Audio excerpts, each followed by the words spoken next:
নমস্কার বন্ধুরা, আজকে আমি একটা রান্নার নতুন একটা রেসিপি নিয়ে এলাম। আশা করি আপনাদের ভালোই লাগবে। তো প্রথমে আমি নালিয়া পাতা দেখাচ্ছি। নালিয়া পাতা, টমেটো, আলু, শুকনো লঙ্কা, সঙ্গে আছে রসুন। তো নালিয়া পাতা গিট্টু দিয়ে তো আমরা সবসময় সবাই শাক খাই, বড়া খাই, তারপর ঝুল খাই। তা আজকে আমি চাটনি বানাবো। এটা কীরকম লাগবো দেখবে। দেখলে যদি ভালো লাগে ভিডিওটা লাইক করবে, একটা শেয়ার করবে। সর্বপ্রথম আমি সিদ্ধ হওয়ার লাগিয়ে আমি কড়াইয়ের মধ্যে জল দিয়ে দিলাম।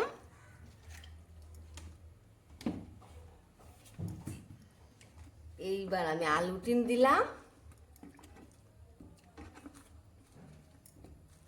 এই যে আমি নালিয়া পাতাটিও দিলাম, টমেটো দুটো দিলাম,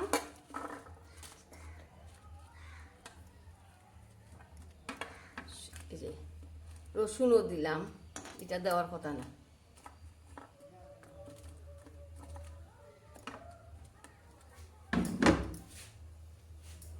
টমেটো কম হবে এই যে লেগা আমি আরেকটা টমেটো দিয়ে দিচ্ছি।